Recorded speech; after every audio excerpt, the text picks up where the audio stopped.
히브리서는 예수 믿는 히브리인에게 쓴 편지입니다. 우리가 1장을 볼 때 1장은 이런 내용이었어요.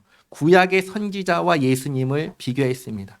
그러면서 예수님이야말로 마지막으로 하나님의 말씀을 우리에게 선포하신 계시의 완성자라고 했습니다. 그리고 1장 나머지 부분과 그리고 2장에서는 천사와 예수님을 비교했습니다. 천사를 영적인 존재라고 생각하시면 조금 더 이해하기가 쉬울 겁니다.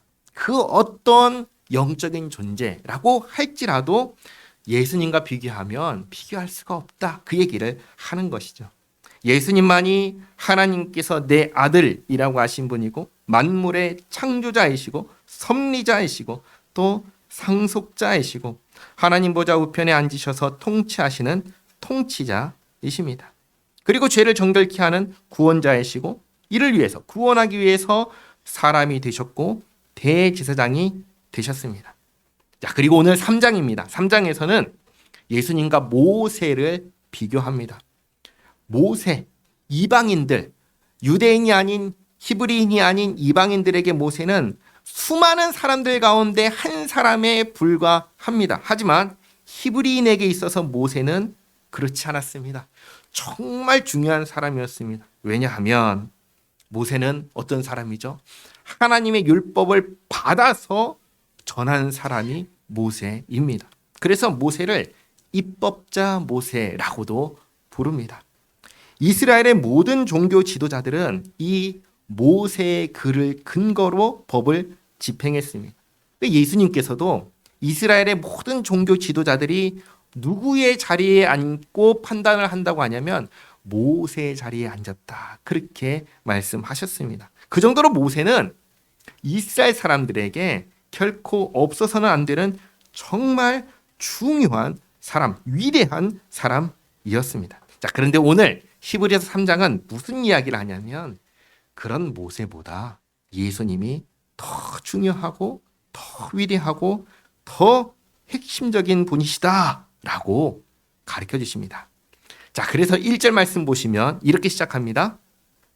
그러므로 함께 하늘의 부르심을 받은 거룩한 형제들아. 이 편지를 누가 받는다고 했죠? 예수 믿는 히브리인들에게 보냈다고 했습니다. 그러니까 하늘의 부르심을 받은 거룩한 형제들은 누구냐면 1차적으로는 예수 믿는 히브리 사람들입니다. 거룩한 형제들아, 우리가 믿는 보리의 사도이시며 대제사장이신 예수를 깊이 생각하라.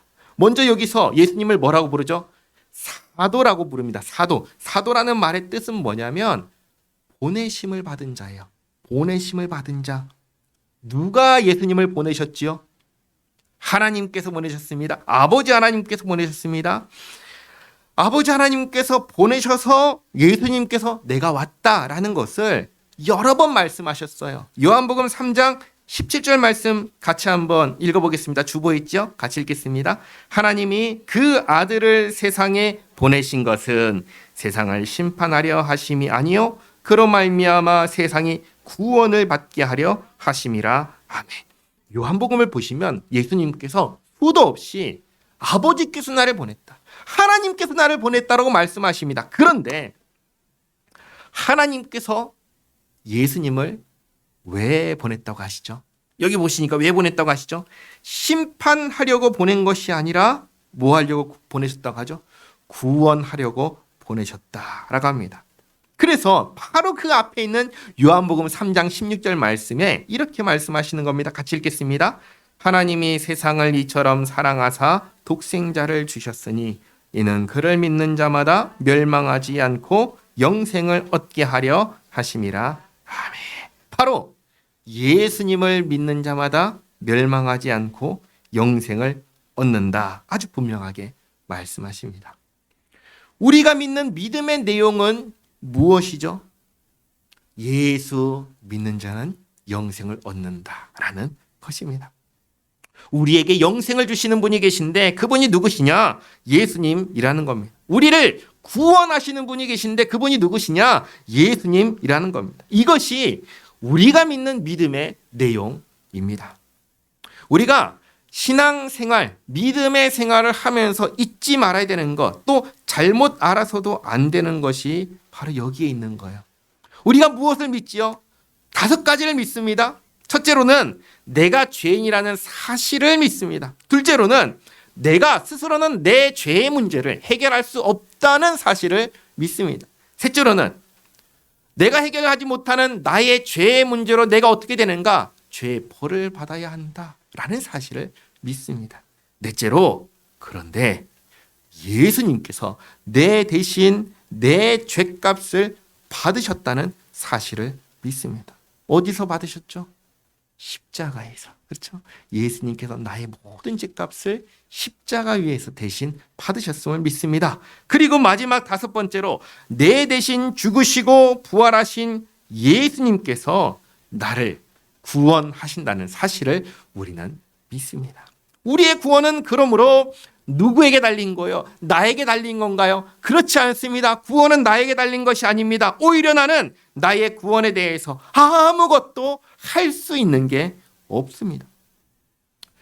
전도를 하러 나가서 사람들 만나서 이 질문을 합니다. 선생님, 만약에 죽으면 천국 간다고 확신하세요? 그러면 대부분의 사람들이 어떻게 그런 걸 확신해? 그런 얘기 하지 말라고 그렇게 얘기를 하셔요. 질문을 드려요. 아니, 그러면 선생님께서는 천국에 어떻게 하면 가실 수 있다고 생각하세요? 다 뭐라고 하신지 아세요? 착하게 살아야지. 죄 짓지 않고 살아야지. 봉사도 많이 하고 좋은 일 많이 해야지. 얘기하셔요. 그러면 돼요? 그러면 가실 수 있겠네요? 아니, 근데 나는 좀 부족해. 난 모자라. 더 해야 돼. 지금은 안 돼. 다 그렇게 말씀하세요. 근데 한번 생각해 보시기 바랍니다. 내가 착하게 살면 천국 갈까요? 내가 봉사를 많이 하면 천국 갈까요? 그렇게 해서 되는 거라면 예수님 사람이 되지 않으셨습니다. 예수님 십자가에서 죽으실 일이 없었어요. 그렇게 해서 되는 일이라면 안 되는 거예요. 그렇게 해서는 결코 구원받을 수가 없는 겁니다. 그래서 예수님께서 사람이 되시고 죄의 문제를 해결하기 위해서 십자가에 달리신 것입니다. 우리가 천국에 갈 수 있는 이유, 우리가 구원받을 수 있는 이유는 다른 거 없습니다. 예수님께서 나를 구원하셨기 때문에 우리는 구원받고, 예수님께서 나를 천국으로 데려가시기 때문에 우리는 천국에 가는 것입니다. 예수님께서 나를 살려주셨기 때문에 내가 사는 것입니다. 우리의 신앙생활은 여기에서 시작하는 겁니다.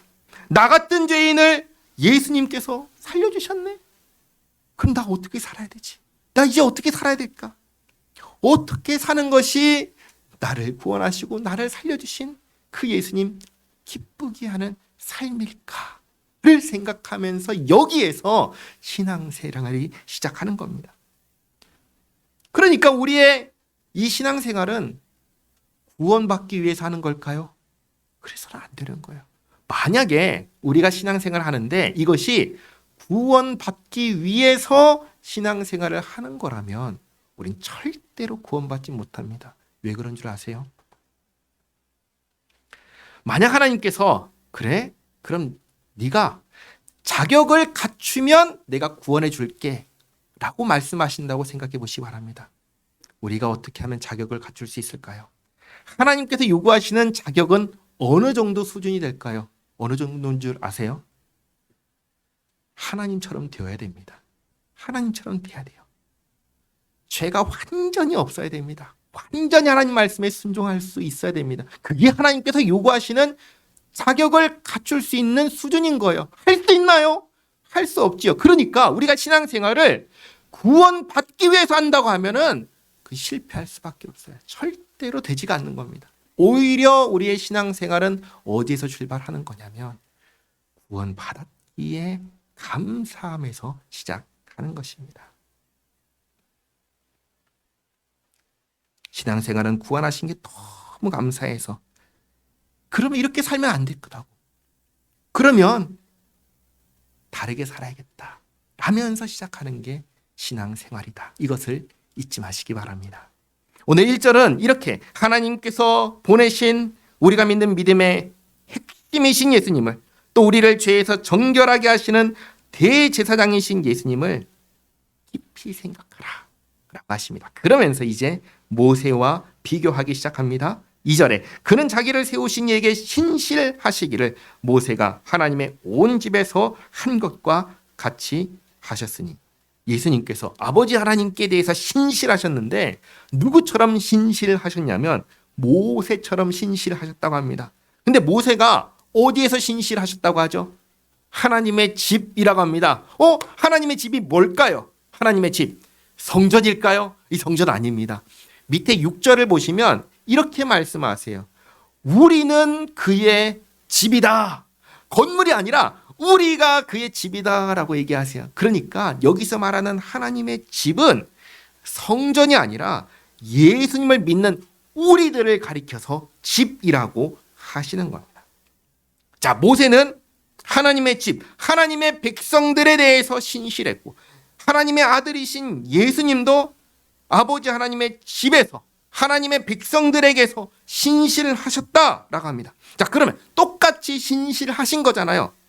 그러면 똑같이 신실한 것 같은데 3절에서는 그런데 다르다. 모세와 예수님은 다르다라고 하십니다. 어떻게 다른가? 3절. 그는 모세보다 더욱 영광을 받을 만한 것이 마치 집 지은 자가 그 집보다 더욱 존귀함 같으니라.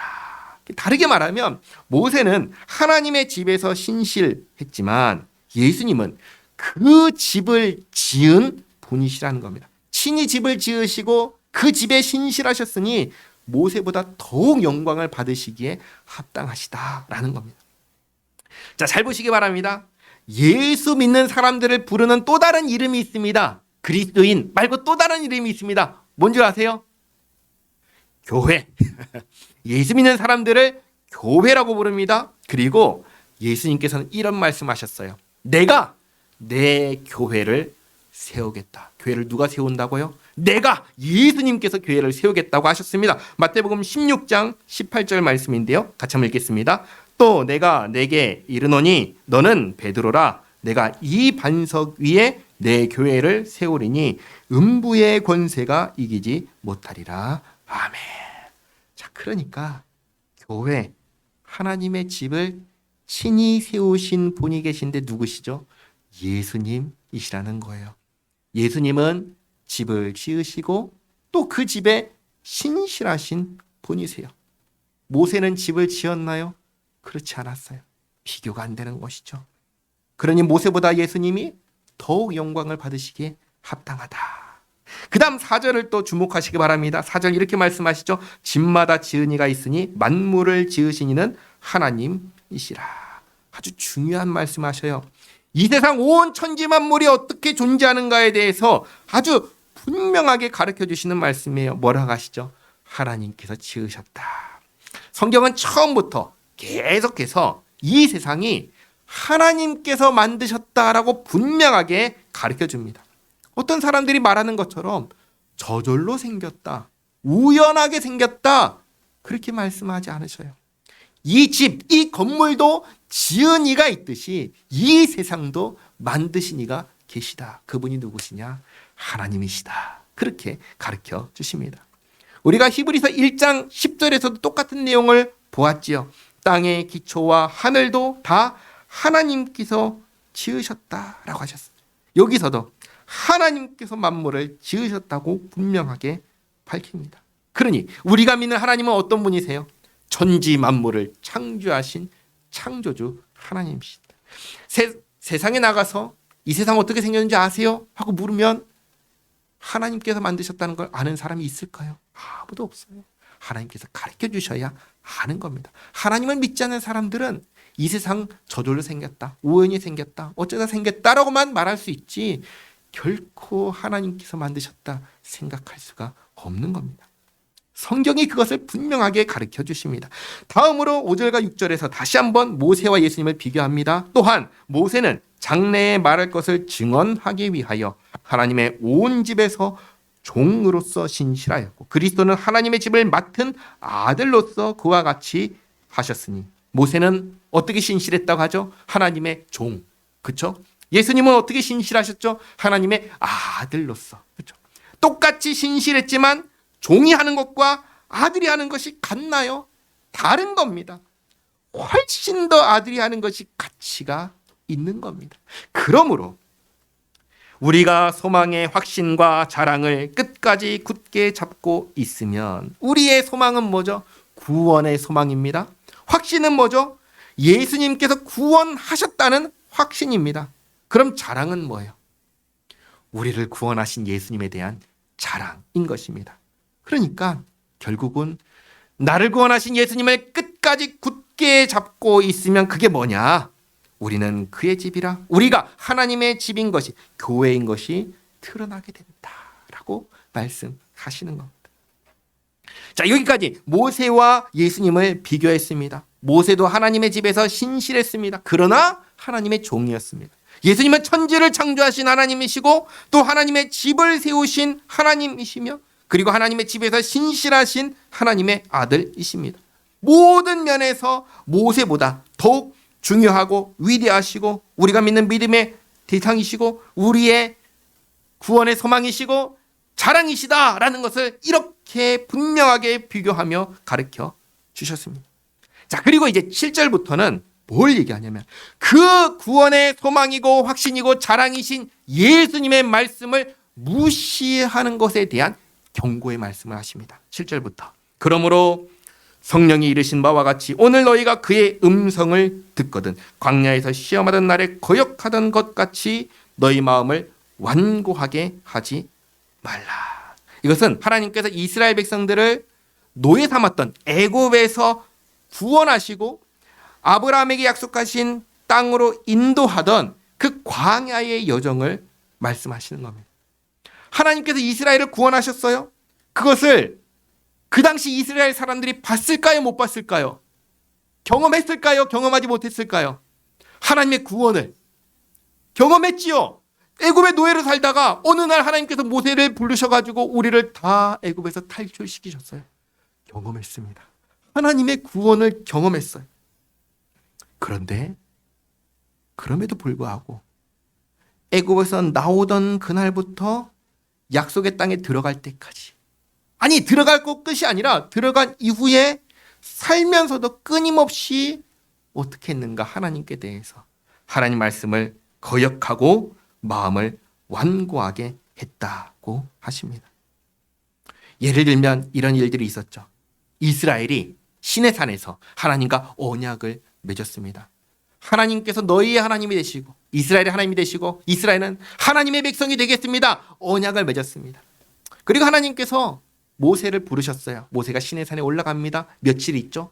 40일을 있었습니다. 그 40일을 있는 동안에 시내산 밑에 있던 이스라엘 사람들이 우리를 인도했던 모세가 안 보이네. 그러면 우리를 인도한 신은 어디 있지? 우리를 인도한 신을 만들어 달라 합니다. 그래서 만들어요. 그 뭘 만들죠? 금송아지 만듭니다. 금송아지를 숭배하게 합니다. 하나님께서 그 모습을 보시고 모세에게 뭐라고 하신 줄 아세요? 이들이 부패하였다. 부패하였다.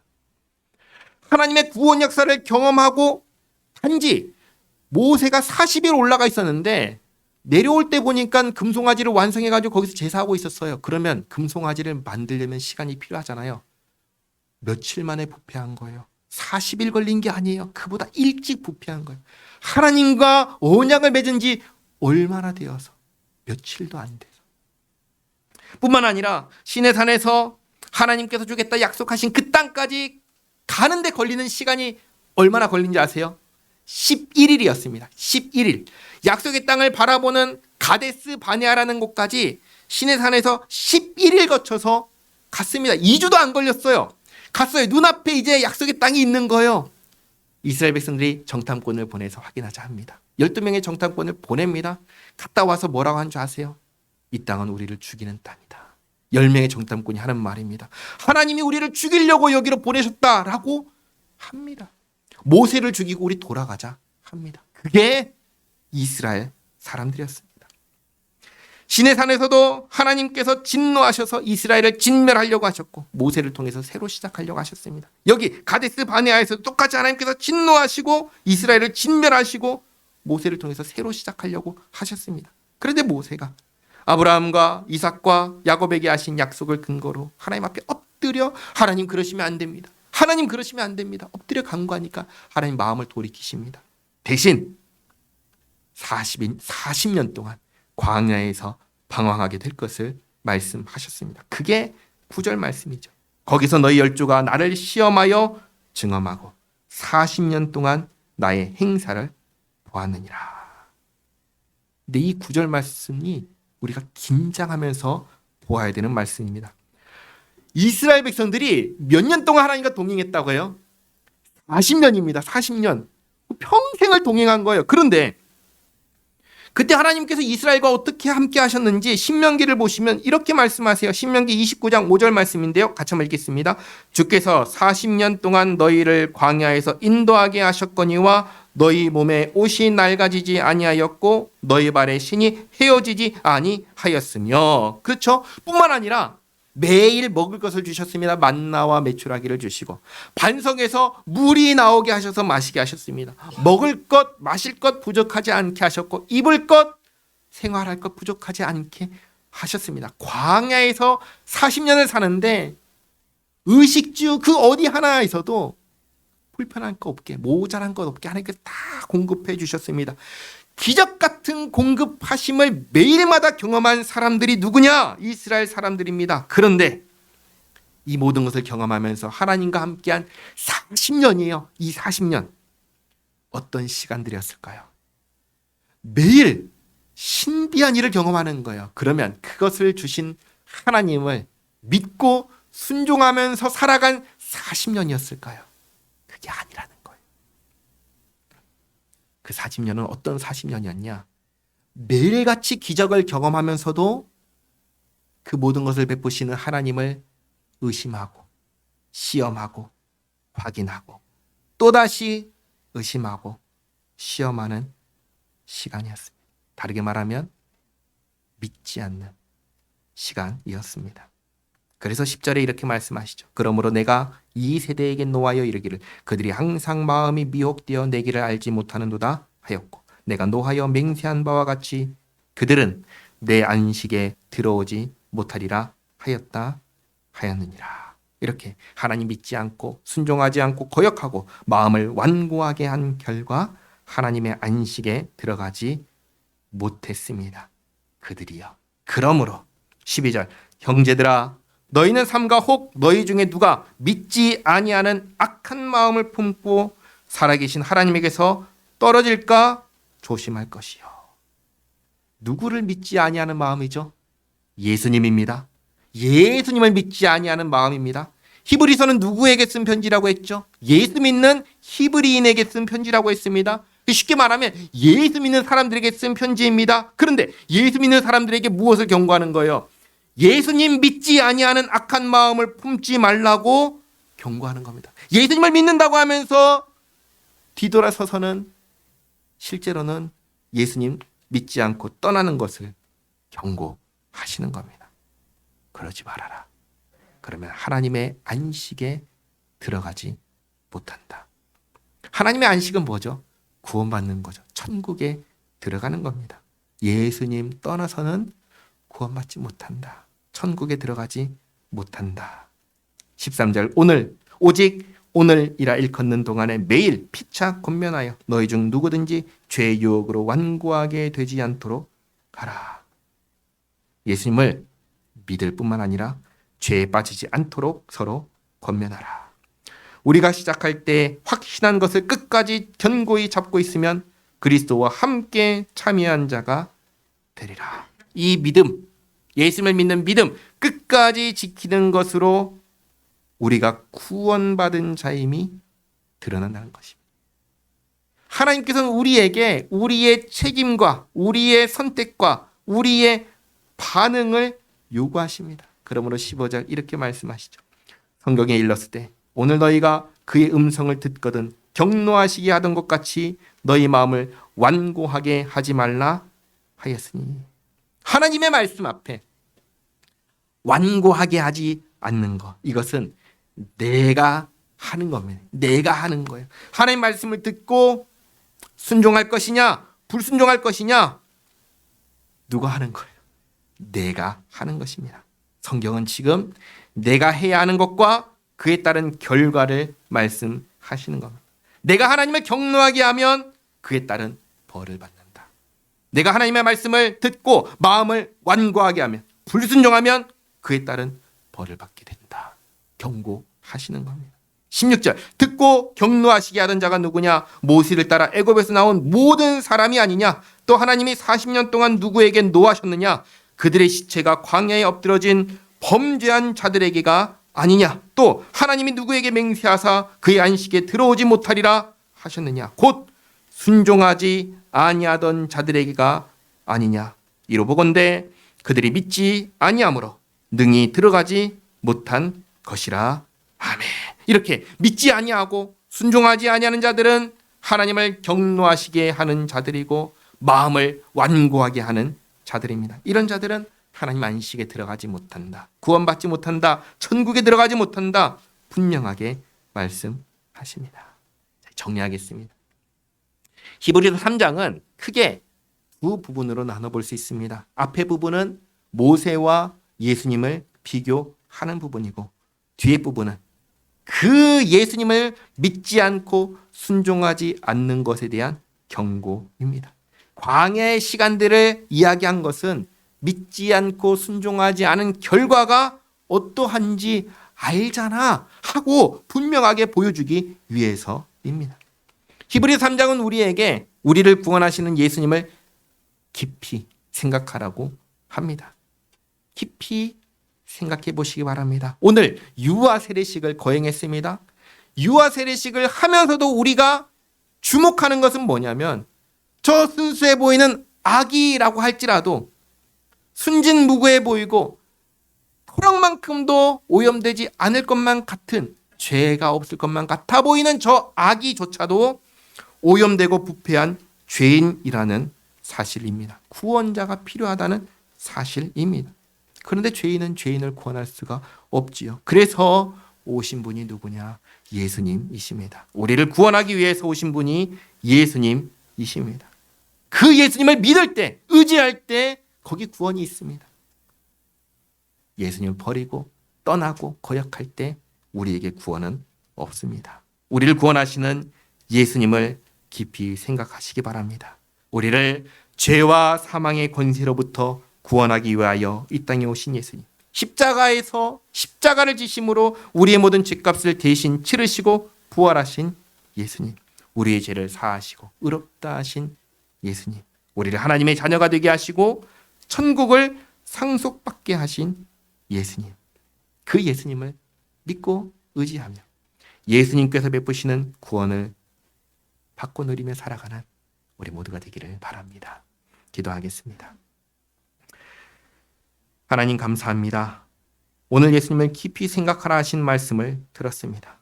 순진무구해 보이는 아기도 저희들도 죄로 인하여 오염되어 멸망할 수밖에 없는 죄인이고 스스로는 도무지 구원할 수 없는 존재인데, 이런 저희를 위해서 아들 예수님을 보내주셔서 감사드립니다.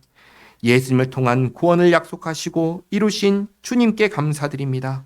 이제 저희가 예수님 안에서 구원받았다는 사실을 기억하며 감사하며 그 감사한 마음으로 믿음의 삶을 살게 하옵소서. 구원하실 뿐만 아니라 모든 것을 갚아주시고 또 의의 면류관을 씌워주실 주님만 바라보며 주님을 기뻐하고 또 주님을 영화롭게 하기 위하여 힘쓰는 저희 모두가 되게 하옵소서. 예수님의 이름으로 기도하옵나이다. 아멘.